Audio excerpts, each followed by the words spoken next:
Hello guys, कैसे हो आप। तो आज हम न्यू मूवी आपके साथ लेके आए हैं। ये मूवी 2024 में रिलीज हुई है। इस मूवी का नाम भूल भुलैया 3 है। तो इस मूवी को लास्ट तक देखना ना भूले और चैनल को लाइक शेयर एंड सब्सक्राइब करना ना भूले। तो चलो हम मूवी की शुरुआत करते हैं। इस मूवी की शुरुआत में हमें एक लड़की डांस करते हुए दिखाई जाती है। तभी वहाँ पर एक राजा अपने आदमियों के साथ वहाँ आता है और उसे डांस करते हुए देखकर बहुत गुस्सा हो जाता है।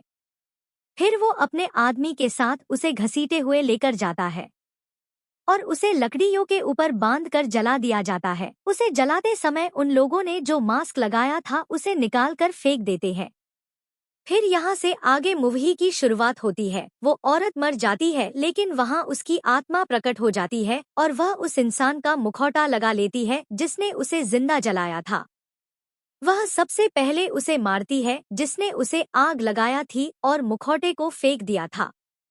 अब कहानी यहाँ से 200 साल आगे दिखाई जाती है, जहाँ हम रूह बाबा यानी कि रूहान को दिखते हैं। रूहान भूत प्रेत भगाने के नाम पर लोगों को फंसाता था और उन्हें बेवकूफ बनाकर पैसे लुटता था। एक दिन वह उस घर में जाता है जिनका नाता राजा महाराजाओं से था। उस इंसान के जीजा की बेटी मीरा कुछ साल पहले मर गई थी। वो उसकी आत्मा को बुलाकर उससे बात करना चाहते थे। रूहान आत्मा को बुलाने का नाटक शुरू करता है। फिर वो अपना काम शुरू करता है और उसका असिस्टेंट ही लुक स्विच बोर्ड को ढूंढ रहा था ताकि लाइट बंद करके वह माहौल बना सके, लेकिन उसे यहाँ कोई स्विच नहीं मिलता। लेकिन तभी लाइट अपने आप बंद चालू होना शुरू हो जाता है और मीरा का भूत सच में प्रकट हो जाता है। उसे देखकर रूहान बहुत डर जाता है। फिर मीरा नॉर्मल होकर हंसने लग जाती है और पता चलता है कि वो यहाँ नाटक कर रही थी क्योंकि वह इनका खुलासा करवाना चाहती थी। उन दोनों ने यह सब का वीडियो भी बना लिया था। वो आदमी कहता है कि तुम्हारी यह ढोंगीपन वाला काम हमें यूज करना है और उसके लिए तुम्हें हमारे साथ हमारे रियासत रक्तघाट चलना पड़ेगा।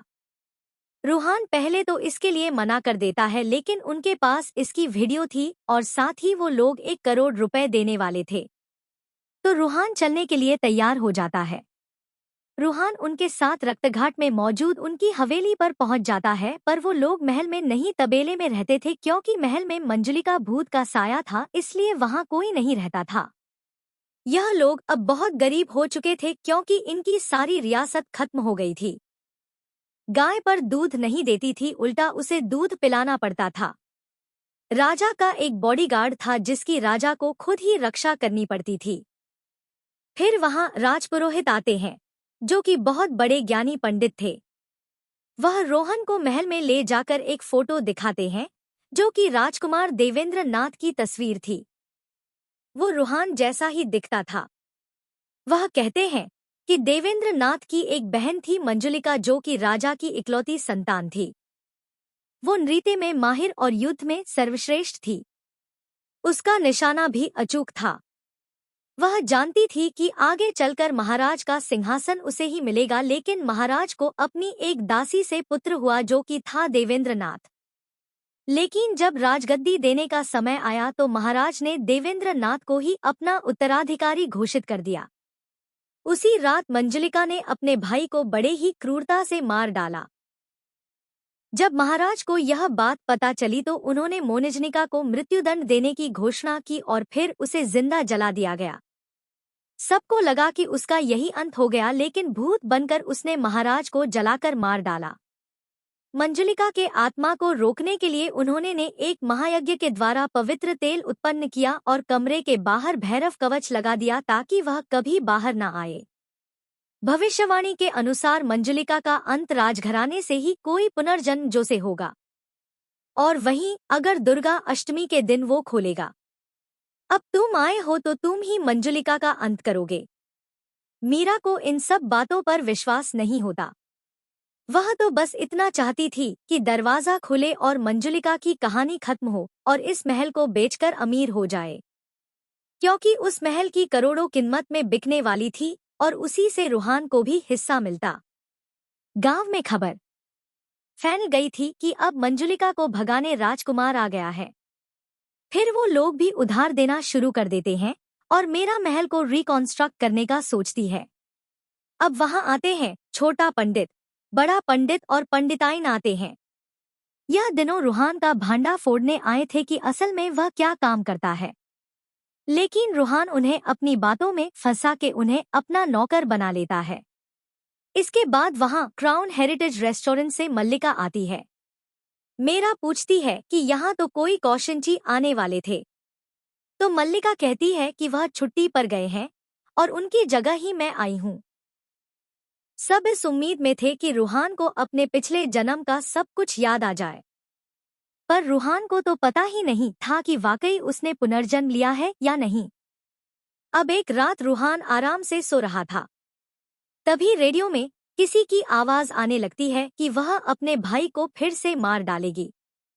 रूहान इसी से थोड़ा चौंका ही था कि तभी राजकुमार देवेंद्र नाथ की फोटो में आग लग जाती है। सब डर जाते हैं कि शायद अब मंजुलिका वापस आ गई है। लेकिन मल्लिका हंसते हुए कहती है कि इतना भी क्या डरना, सिर्फ फोटो ही तो जली है, असली में थोड़ी ना कोई जला है। अब वहां रूहान का चेला टिन्लू आ जाता है, जो बताता है कि हमने जिस क्लाइंट को चूना लगाया था वह इसी राठौड़ का भाई निकला। रूहान सोचता है कि मीरा के पास इनका जो वीडियो है, अगर वह डिलीट हो जाए तो वह लोग यहाँ से चले जाएंगे, क्योंकि उसे मंजुलिका के चक्कर में नहीं पड़ना था। वह कैसे भी जुगाड़ लगाकर मीरा का फोन हासिल कर लेता है। उसे उसमें वीडियो तो नहीं मिलता, लेकिन उसी की फोटो दिखाई देती है जो कि मीरा ने चुप चुप कर निकाली थी। तब भी उसे लगता है कि वह मीरा शायद उसे पसंद करती है और यहाँ से इनकी प्रेम कहानी शुरू हो जाती है। महल में एक और औरत की तस्वीर थी जिसने घूंघट लिया था और वो देवेंद्र नाथ पत्नी मधुलिका देवी थी। वो भी थोड़ी बहुत मीरा जैसे ही लग रही थी। वो दोनों देखते हैं कि जिस कमरे में मंजुलिका बंदी थी उसका ताला अब टूटा है और अब मंजुलिका बाहर आ गई है। मंजुलिका इनके पीछे पड़ जाती है तो वो दोनों अपनी जान बचाकर भागते हैं, लेकिन घूम फिरकर उसी कमरे के पास आ जाते हैं। वहां मल्लिका खड़ी होती है।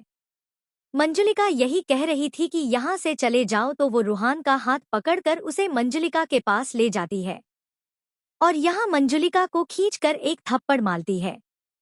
तभी पता चलता है कि वो मंजुलिका नहीं बल्कि पंडिताइन है, जो कि बस मंजुलिका होने का नाटक कर रही है। उसके साथ इस नाटक में छोटा पंडित और बड़ा पंडित भी शामिल थे। वह बताते हैं कि वह लोग हल्दी घाटी के बहरूपिये हैं। वो 2 साल पहले उनके गांव में बाढ़ आ गई थी, तो वह लोग वहां से निकले और रास्ते में उन्हें यह खाली महल दिखाई दिया। उन्हें मंजुलिका के भूत के बारे में पता था, लेकिन उन्हें यहाँ कुछ भी नहीं दिखा, तो फिर उन्होंने यहीं पर अपना डेरा डाल दिया। और उनका कहना था कि ताला पहले से ही टूटा पड़ा था और शायद जंग लगने की वजह से टूट गया होगा।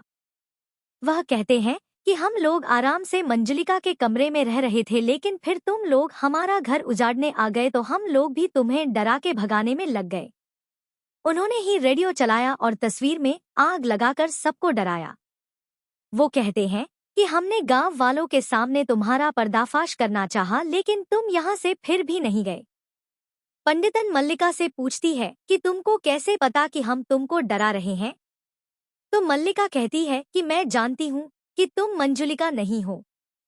मीरा कहती है कि इनके बारे में सबको बता देना चाहिए, लेकिन रूहान सोचता है कि ऐसे नहीं, मैं अपने स्टाइल में बताऊंगा।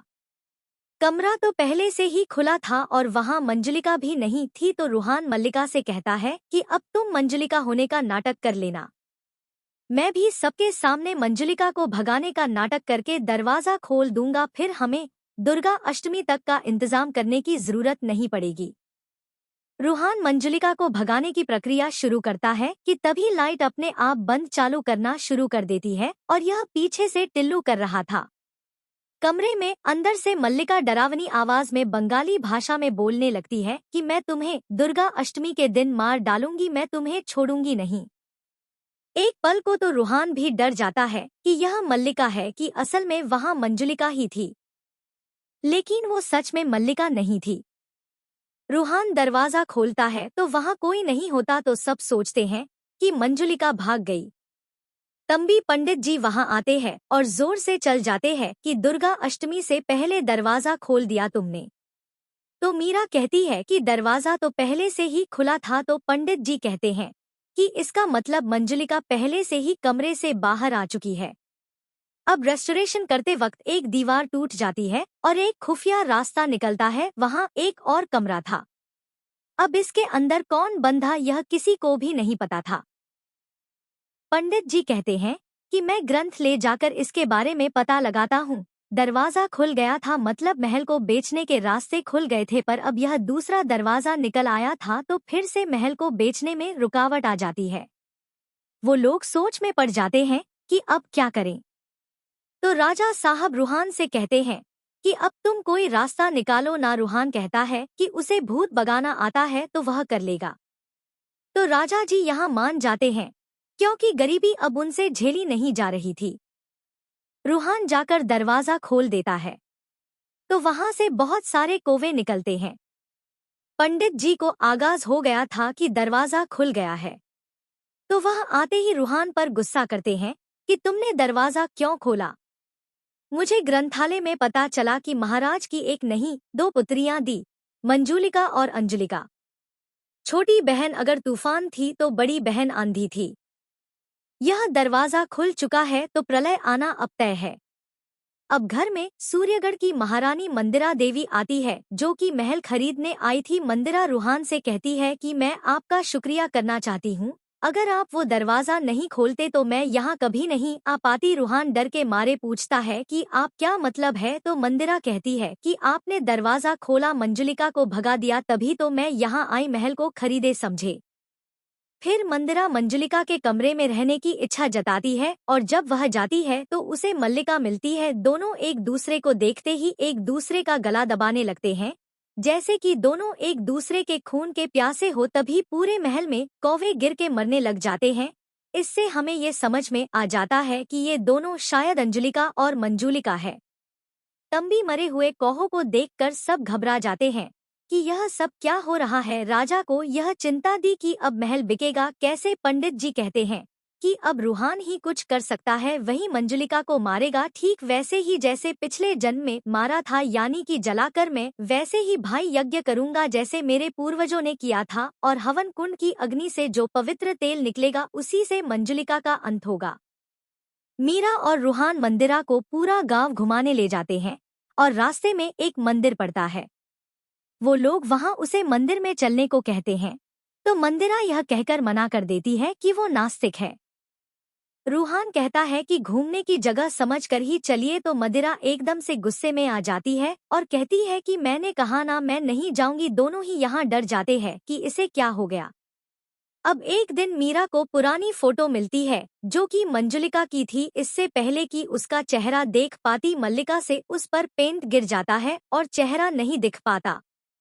यहाँ साफ समझ में आ रहा था कि मल्लिका ने जानबूझकर पेंट गिराया था और ये बात मीरा को भी समझ आ गई थी। राजा जी को जल्द से जल्द महल बेचना था तो वो मंदिरा के पास जाते हैं। मंदिरा कहती है कि वो महल खरीद लेगी लेकिन दुर्गा अष्टमी के दिन ही खरीदेंगी, उससे पहले नहीं।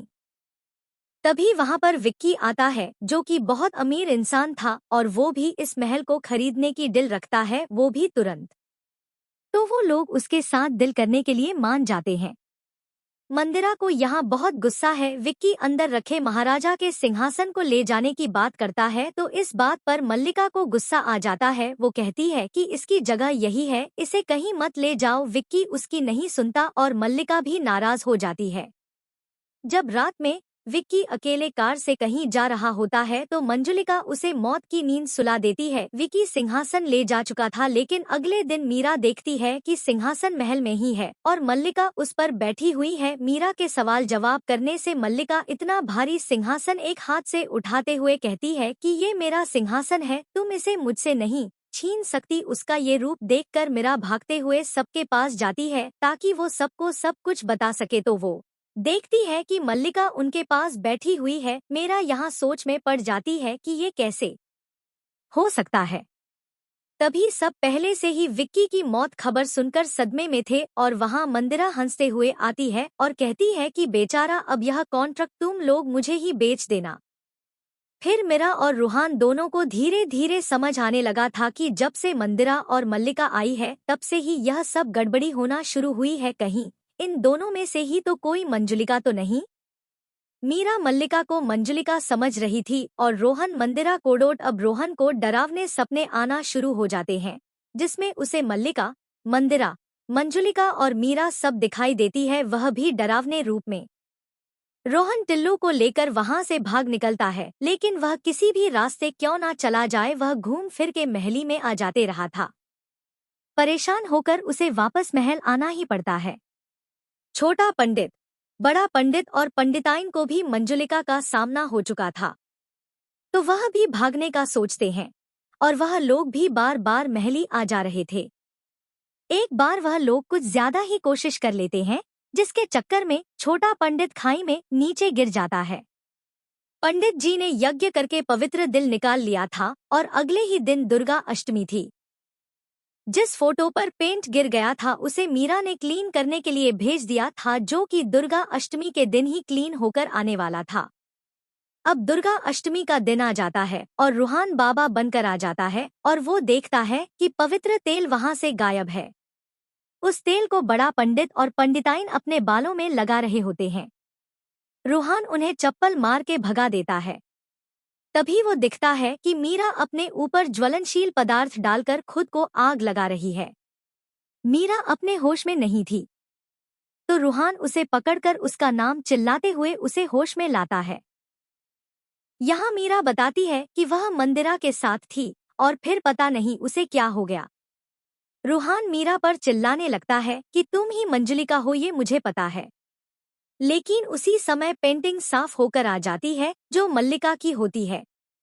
मल्लिका मंदिरा को बालों से पकड़कर उसे ऊंचाई से लटकाकर कहती है कि मैं हूँ मंजुलिका। वह मंदिरा को उठाकर पटक देती है और रूहान को पकड़ लेता है। रूहान तेल का घेरा लगाकर उसमें आग लगा देता है, जिसमें मंजुलिका फंस जाती है। रूहान मंदिरा को देखने जाता है और मंदिरा अपने असली रूप में आ जाती है। वह कहती है कि मैं हूँ मंजुलिका। वहां पंडित जी आ जाते हैं, तो मंजुलिका का एक थप्पड़ में उनको भी धूल चटा देती है। अब वहां एंट्री होती है जवान की, तो सब यहाँ खुश हो जाते हैं कि अब जवान हमें बचाएगा। पर वह जवान नहीं, छोटा पंडित होता है, जिसने अपने बाड़ी पर पट्टियां बांध दी थी। यहाँ मंजुलिका उसको बहुत मारती है। आग जब वह चाहती है तो मल्लिका को होश आ जाता है। अब रूहान मंदिरा को जलाने जा रहा होता है, लेकिन मल्लिका उसे रोक देती है। मल्लिका कहती है कि ना तो मैं भूत हूँ ना ही या।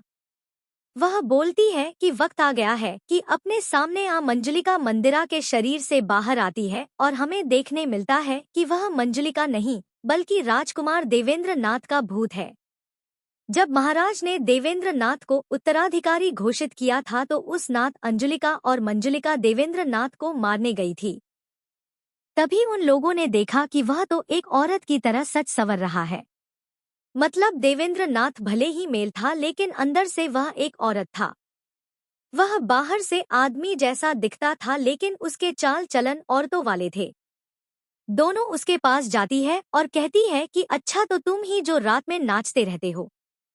हमने देखा है तुम्हारा नाच, तुम तो काफी अच्छा नाचते हो। घबराओ नहीं, हम किसी को कुछ नहीं बताएंगे, आखिर हम तुम्हारी बहनें हैं। देवेंद्र नाथ कहता है कि मुझे नृत्य करना बहुत पसंद है और मैं राजा भी नहीं बनना चाहता, क्योंकि अंदर से मैं आपके जैसा ही हूँ।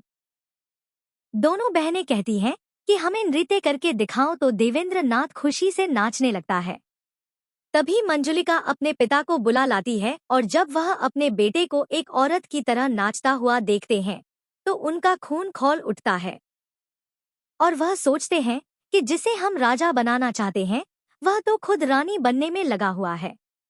महाराज देवेंद्र नाथ को मृत्यु दंड देने का आदेश देते हैं और कहते हैं कि राज्य में बता दो कि वह मारा गया है और उसकी हत्या मंजुलिका ने की है, क्योंकि यह बात तुम दोनों एकांत में भी बता सकती थी, लेकिन तुमने सिंहासन के लालच में सबके सामने तमाशा करवाया। मेरी कोई भी संतान इस सिंहासन के लिए योग्य नहीं है। आगे वह कहते हैं कि मंजुलिका, आज से तुम अपने भाई के खूनी के नाम से जानी जाओगी और अंजुलिका, तुम्हारा इतिहास के पन्नों में कोई नाम ही नहीं होगा और तुम दोनों को मैं देश से निकालने का दंड देता हूँ। देवेंद्र नाथ को आग में जिंदा जला दिया जाता है।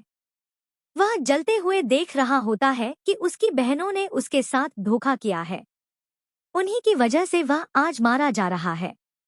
बदले की आग में देवेंद्र नाथ भूत बनकर वापस आया और सबसे पहले अपने पिता को मारा।